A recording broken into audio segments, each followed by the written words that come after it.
அவேர்னஸ்க்காக தான் நானும் நினைக்கிறேன். அவருக்கு இந்த நோயே இருக்காதுன்னு தான் நானும் நினைக்கிறேன். ஏன்னா அந்த மாதிரி ஒரு நோய் இருக்கிறவர் வந்து பார்த்தீங்கன்னா இந்த மாதிரி படத்தை நடிக்கவே சரி. இப்போ ஏடிஹெச்டின்றது என்ன நீங்கள் சொன்ன மாதிரி நான் 2 பார்ட் ஏடி, இன்னொரு பார்ட் ஹெச்டி. ஏடின்றது அட்டென்ஷன் டெபிசிட், ஹெச்டின்றது ஹைப்பர் ஆக்டிவ் டிஸார்டர். ஓகேங்களா? இது குழந்தைங்களில் தான் மெயினாக வந்துட்டு வரக்கூடிய நோய். அடல்ட் டீச்சர்ஸ் கிளாஸ் எடுத்துகிட்டு இருக்கும்போது மல்லா பசங்களாம் வந்து உட்காந்துக்கிட்டு இருக்கும்போது இவன் மட்டும் எழுந்து வெளியே ஓடுறான், இவன் மட்டும் வந்து திடீர்னு ஊன்னு கோவல சத்தம் போடுறான். இதெல்லாம் வந்து பார்த்தீங்கன்னா வந்து அந்த சுச்சுவேஷனுக்கு தகுதாந்த மாதிரி என்னைக்காவது ஒரு நாள் தெரியாமல் விளையாட்டுக்கு பண்ணுறது ஓகே, எப்பவுமே இதையே பண்ணிக்கிட்டு இருக்கான். Multiple times the same mistakes and they cannot achieve the target. இதுதான் வந்து பார்த்தீங்கன்னா முக்கியமான நம்ம வந்து யோசிக்கணும், இந்த குழந்தைக்கு ஏன் ADHD இருக்கக்கூடாது. இந்த விஷயம் வந்து பெண் குழந்தைகளை அதிகமாக பாதிக்கிறாங்க, பர்சன்டேஜ் அதிகமாக இருக்குது அந்த சைடு அப்படின்னு சொன்னாங்க. இது இந்த இல்லை அம்மா ப்ரெக்னெண்ட்டாக இருக்கும் போது நிறைய வந்து மது அருந்துறாங்க, இல்லைன்னா சிகரெட் குடிக்கிறாங்க. அது அந்த டாக்ஸின்ஸ் போயிட்டு குழந்தையோட பிரெயினை போய் பாதிக்குது. ஸோ அவங்க வளர்ந்து வளரும் போது அந்த ADHDயோட அறிகுறிகள் தென்படுது. OH நேயர்களுக்கு வணக்கம். நுரையீரல் சிறப்பு மருத்துவர் டாக்டர் சபரி நம்மோட இருக்காரு. அவர்கிட்ட நிறைய விஷயங்கள் பேச போறோம். வணக்கம் சார். வணக்கம் மேடம். எப்படி இருக்கீங்க? நல்லா இருக்கேன் மேடம். சார், இப்போ சமீபத்தில் மலையாள நடிகர் ஃபகத் வாசல் வந்து மேடையில் பேசியிருந்தாரு. அவரோட பிரச்சனையை சொல்லியிருந்தாலும் இது ஒரு பெரிய அவேர்னஸை கிரியேட் பண்ணியிருக்கு சமூகத்தில். ஏன் அப்படின்னா அவர் அதோடையே சேர்த்து சொல்லியிருந்தாரு, டாக்டர் சொல்லியிருந்தாரு இது சின்ன வயசில் வந்திருந்தா ஈஸி டு கியூர், இப்போ வந்து வயதானதுனால கொஞ்சம் கியூர் பண்ணுறது கஷ்டன்ற மாதிரி சொல்லியிருக்காரு. அதுவும் 10ல் ஒருவருக்கு வருவதற்கு வாய்ப்பு இருக்குது குழந்தைங்கள அப்படின்னு சொல்லியிருக்காங்க. ஸோ இப்போ குழந்தைங்களை பெற்றவங்களுக்குலாம் இது ஒரு பெரிய அவேர்னஸாக தான் இருக்குது. இதற்கான அறிகுறிகள் என்ன? ADHDனா என்ன, அதற்கான அறிகுறிகள் என்ன? இல்லை, நீங்கள் சொன்ன மாதிரி உங்களுக்கு ஒரு கண்டென்ட் வந்து நானே தரம் பாருங்க. எனக்கு வந்து ஃபஹத் ஃபாசில் சார் வந்து பார்த்தீங்கன்னா வந்து சொன்னதே வந்து ஒரு அவேர்னஸ்க்காக தான் நானும் நினைக்கிறேன். அவருக்கு இந்த நோயே இருக்காதுன்னு தான் நானும் நினைக்கிறேன். ஏன்னா அந்த மாதிரி ஒரு நோய் இருக்கிறவர் வந்து பார்த்தீங்கன்னா இந்த மாதிரி படத்தில் நடிக்கவே முடியாது. இப்போ எக்ஸாம்பிள் வந்து பார்த்தீங்கன்னா மாமன்னன் ஒரு படத்தில் வந்து ஒரு ஹையர் காஸ்ட் ஹிந்துவாக வந்து பயங்கரமாக மிரட்டி இருப்பாரு, ஆவேசத்தில் டிஃப்ரெண்ட் எக்ஸ்பிரஷன் கொடுத்துருப்பாரு. ADHDன்றது என்னன்னா attention deficit hyper active disorder. அதாவது நம்ம சொல்றது வந்து அவங்க அதில் கேட்கவே மாட்டாங்க, இன்னொரு சைடில் பார்த்துட்டு இருப்பாங்க, திடீர்னு வந்து கூப்பிடணும் சொல்லுன்னுவாங்க.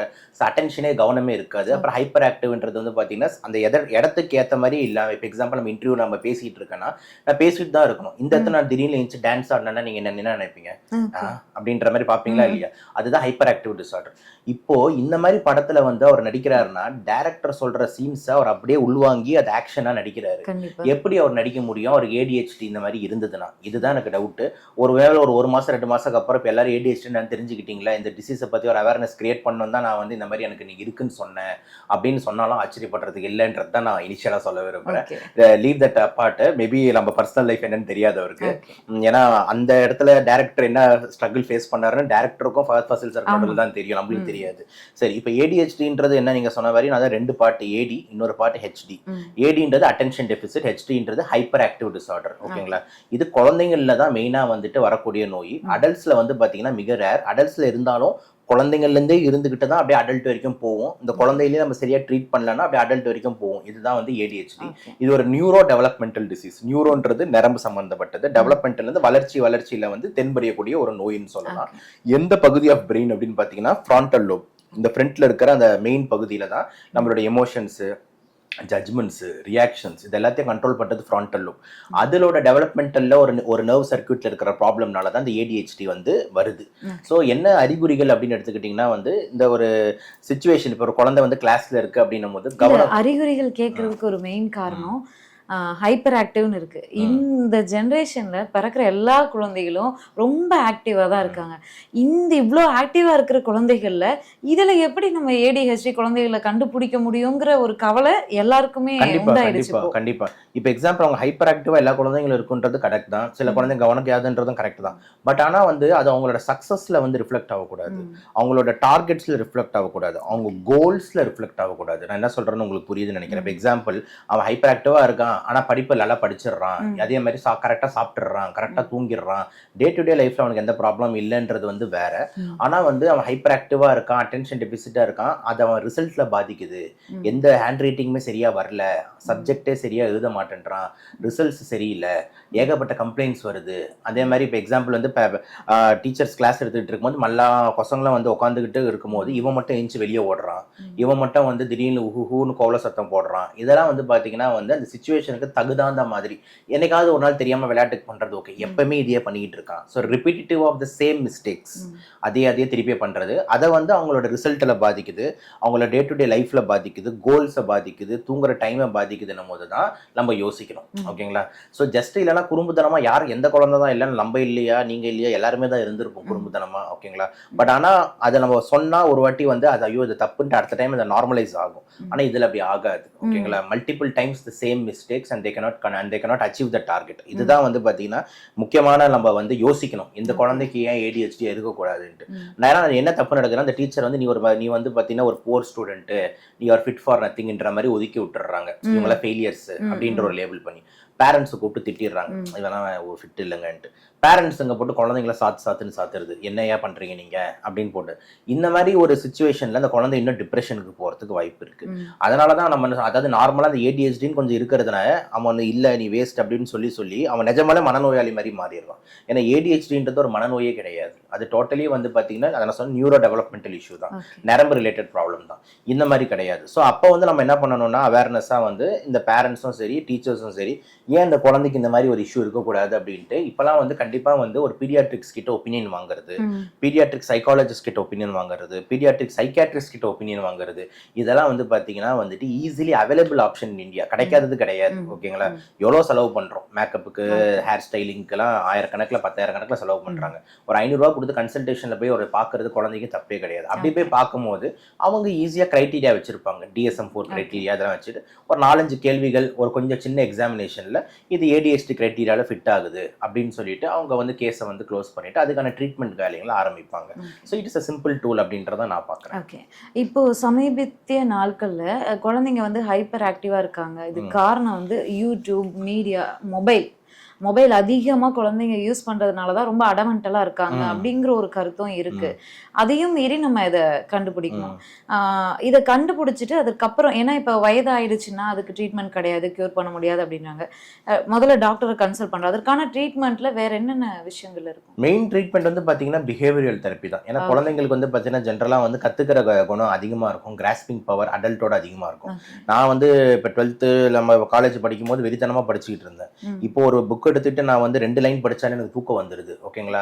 ஸோ குழந்தைங்க டைம்ல சொல்லி கொடுக்கறது தான் நல்ல சக்சஸ் ரேட்டை கொடுக்கும். அடல்ட் டைம்ல நம்ம ஏஜ்ல வந்து ஆல்ரெடி கத்துக்கிட்டு வச்சு லைஃப் ஓட்டணுமே தவிர ஒரு மெச்சூரிட்டி இருக்கு. இப்போ நம்ம நியூ லேர்னிங் அப்படின்றது நம்மளுக்கு கஷ்டம்.